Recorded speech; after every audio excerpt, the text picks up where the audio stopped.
What's up, y'all? We out here once again. 3 Degrees Buffer in the building. Like, subscribe, and share. You know how we roll. You know how we do. Today, I want to jump in and talk about a sermon my dad did. He had the privilege, the honor of speaking for the last Sabbath of the year at the church that he attends. And based on some of the things he's told me about the church and the interactions there, I have some opinions, but it was a good experience. Me and my sister were debating whether or not to go, but we decided, you know what, we haven't heard him speak in a while.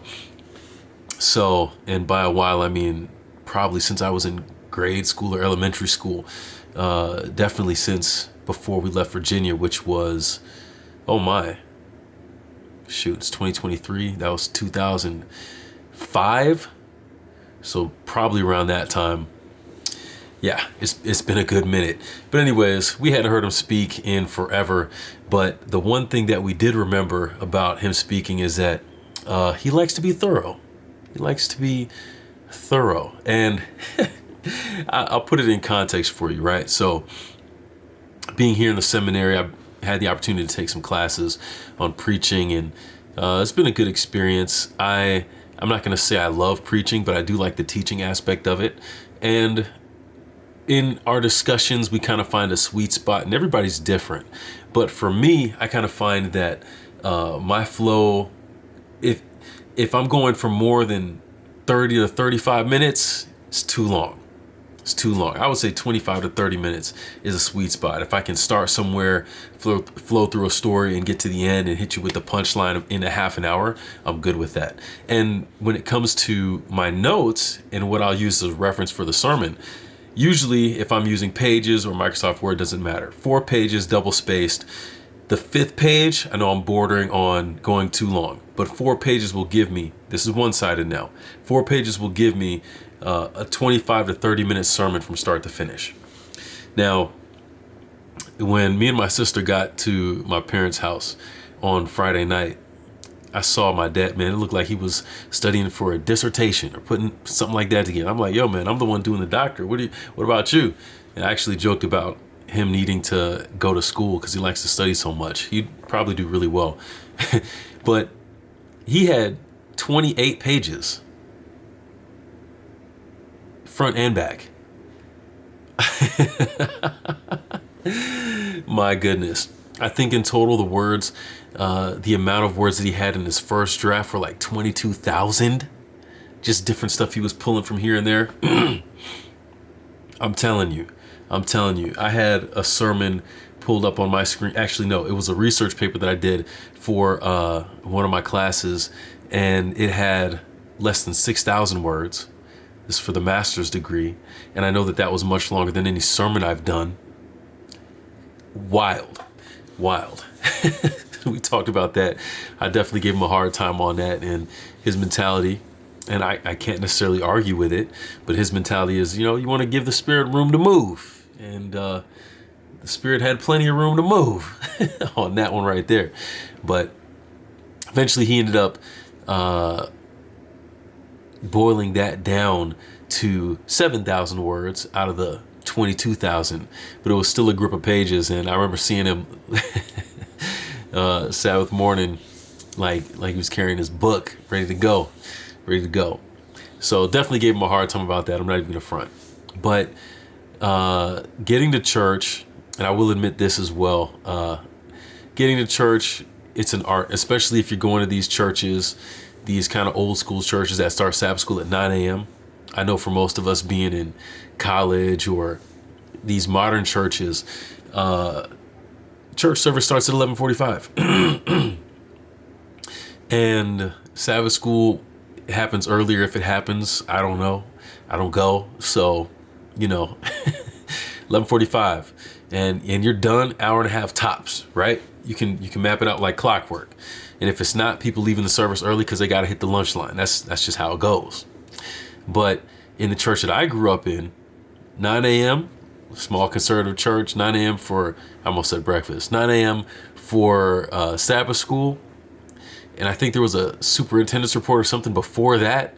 I don't remember, but you had people getting to church mad early. You can't even sleep in on the day of rest. You know what I'm saying? And I was shocked because, I mean, this is the first time that I've been around my parents going to this church. The first time, I would say, since Palau, that Palau is an older conservative church as well. So it's similar in that regard. But it's a little bit different because the SMs, the missionaries, were actually doing something. We weren't just showing up to go to the classes and pay attention or not, but we were the ones doing the music, teaching the lessons, that kind of a thing. So it's a little bit more engaging when you're on that side of things. But growing up, this was definitely not the case. And you have all the preliminary stuff, and then church starts at 11 a.m. and more preliminaries and stuff goes. You might get lucky if the sermon starts by like 12:30, it feels like sometimes. And then the sermon, if it's shorter than an hour, it's a lucky day. Sometimes these sermons and these services be going to like 2, 3 in the afternoon. Some of y'all know what I'm talking about. And, you know, to each his own. Some people love it. Not me. Nah. Weary in the saints. That's in my opinion. All that to say, me and my sister had zero intention of making it at 9 a.m. to church, and also no intention of making it right at 11. Just keeping it real. I said, you know what? I actually texted my brother because we were trying to get him to go as well. I thought it'd be really cool to have all three of us there for Dad to preach. But he had a little procedure on his leg that he broke several years back. So he was kind of out for the count on Saturday morning. So we missed out on having him there. But I told him that my goal was to skip the preliminaries and to get there right on time for the sermon. And sure enough, me and my sister pull up to the church. We walk inside, and I peek inside the sanctuary, and they always have two special musics. I remember this. And it was a special music happening at that moment. I figured this is the second one because we were late enough. I said, let me run to the restroom real quick. Went there, came back, peeked in again. My dad is praying, getting ready to preach. He stands up to preach. Me and my sister walk in and sit down with my mom. Perfect timing. It was great. But you know, I got to give my dad some props. One, he actually preached for about 46 minutes in total, and he actually called me out because I told him that I was going to time him during the sermon, and true to my word, I did. And about at 35 minutes, he asked me how much time did he have left. I told him, well, you're at 35 right now. This is in the middle of the sermon. It was pretty hilarious. Didn't think he would do that, but I had to be ready to respond boldly, you know what I'm saying? So he went on for another 10 minutes after that. But jokes aside, the content of the message that he had, it is something that I can understand why he had so much to say and why there was so much resource and Bible info and other books and different stuff to put into this topic. Because it was about Jesus. And the question, I actually forgot the title of the sermon, but it wasn't related to the question I heard my dad asking over and over again as he would go through statement and go through statement and go through statement. And that was, that's my Jesus. Do you know him? That's my Jesus. Do you know him? And he'd say a few more lines and he'd give some more detail on the beauty of the person of Christ. And he'd say, that's my Jesus. Do you know him? And you think about what Christianity is supposed to be about. And this is why I really appreciated this sermon. Shout out to my dad. Because I think that's the one thing that we get lost, that gets lost in Christianity these days. Anytime something's going on with Trump or Biden, it's the end of the world. Something happens with the Pope. Hey, this and this and that, and prophecy here and there and all this kind of stuff. People start, well, the end of the world is this date and that date and that date and all this nonsense. And we miss the point and the beauty of spirituality, which is Jesus. Do you know him? And at the end of the day, it doesn't matter 1 Corinthians 13, right?